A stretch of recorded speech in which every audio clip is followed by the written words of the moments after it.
Hey, I just want to do a real quick video on a glow plug change. This is a 2003 Silverado LB7, and we went in to change the glow plugs on it. This truck has 120,000 miles on it. It's a Wisconsin truck, so it's got some rust going on up underneath the engine compartment, as you can imagine.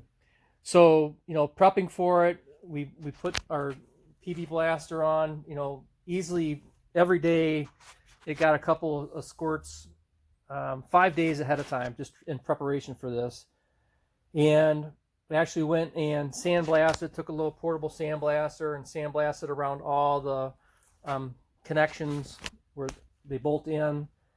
And we had the tool that goes on the air hammer. So basically, you use your air hammer, you impact the glow plug bolt, and then you wrench it off as you're applying the impact. And what we actually did is we took nuts and we filled the socket so that whenever the glow plug is in there, it's actually making good contact with the nut. So you're getting some good impact against the head and trying to put some shock into the head of the glow plug.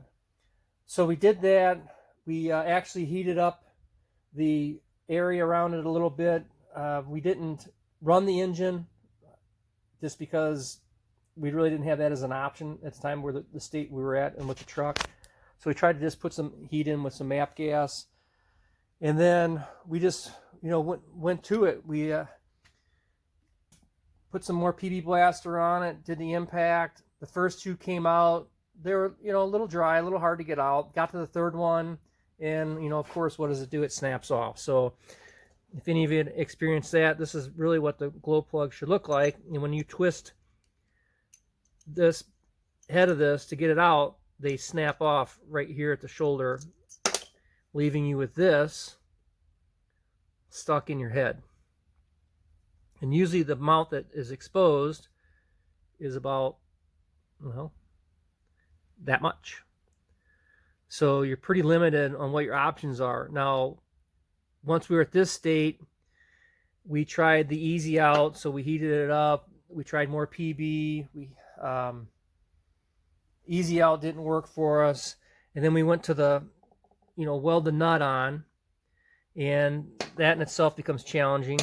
And this is only a few of the nuts that I saved, but I had a lot of nuts that just kept breaking off. So that really wasn't working. So we ended up going with more of a washer around it and then putting a bolt on it, which this lasted and worked a lot better. But the problem is that the wall was so thin.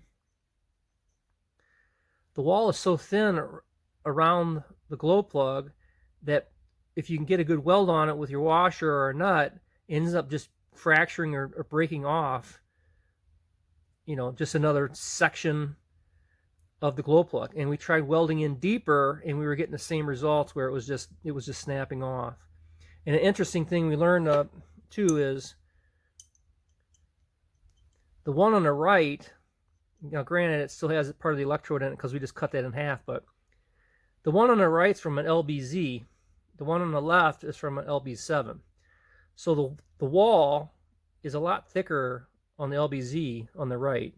So I think we would have had better luck if this one on the right would have broke, because we'd have more contact for making a better weld, and I think it would have been more structurally sound instead of they just twisting this part of the metal off. So anyways, that's just a note. There are differences in these.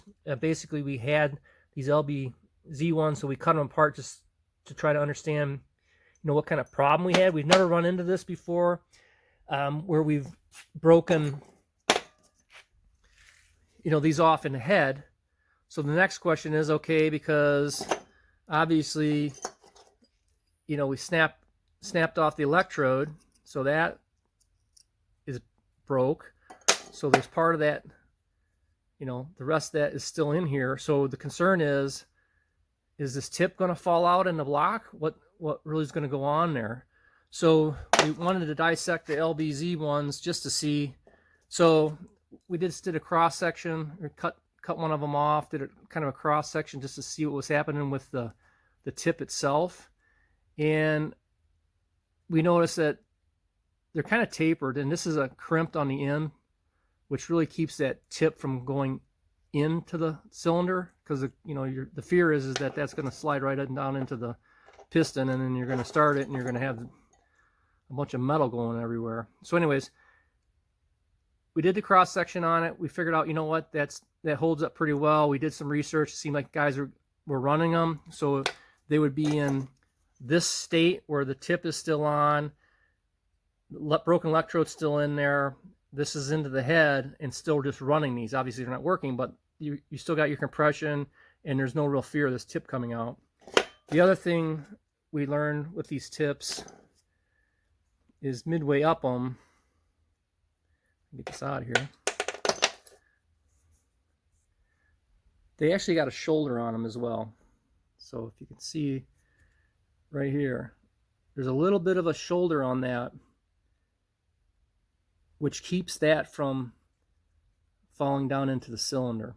So, I'm not going to make any guarantees and no promises, but my thought is that if you break the electrode off there, that the rest of it is still going to stay within the glow plug. And that's what it shows. Anyways, so again, this is the other part of that from the LBZ.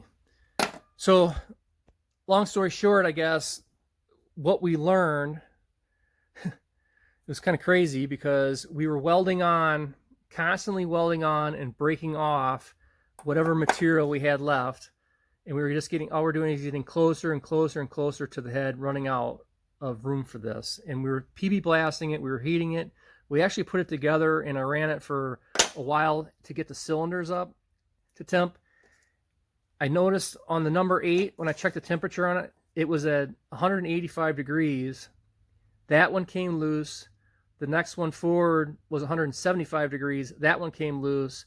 The next one forward from that towards the front of the radiator was 155, and it snapped. And then the one ahead of that, I think the temp was like 140 something, and it snapped. So I think heat really helps if you can get the block hot enough. I just couldn't get from the back of the motor to the front of the motor all to be the same temperature. So we ended up with 2 of them broke on the driver's side towards the front, and 1 midway back on the passenger side broke off.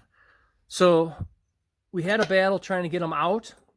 Like I said, we would weld on what we needed to, and we thought we were getting good penetration into what was left here, and it just didn't matter. We could heat it up, we could PB blast it, and it just was not coming off. In fact, I just went to these longer bolts that I had just because I had them. But anyways, I went through a lot to try to get this out, and at the end of the day, amazing.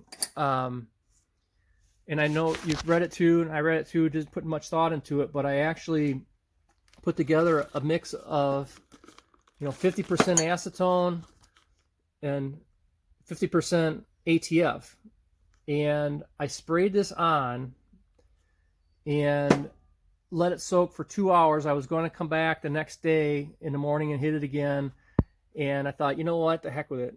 I was all welded up. I had, this was ready to go. So I was basically just lubing up this, waiting for the next day to come and try to crack this loose. I waited, I don't know, maybe 2 hours. And I came back out and I just spun this, and it broke free, like it was not froze at all. So I thought, okay, that was a fluke. I went to the next one, down on the driver's side, same thing. Put the wrench on it, a ratchet on it, cracked this thing, and it broke free. I couldn't believe it. All the welding that I had done, 2 days, 2.5 days of playing around with this, trying to get something, and it was going nowhere. I put that on it, and it instantly just freed up these threads instantly. And you could see when I pulled them out, it was fully saturated with the penetrant. It went all the way down. So then I thought, okay, well, I went to the other side, the passenger side. I thought, well, I should let that set a little bit. I went over, I welded a washer and this bolt on to what was remaining of this in the head.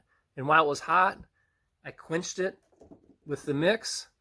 I went right after it with a wrench, and it came right out. So 2 days of monkeying around with all this.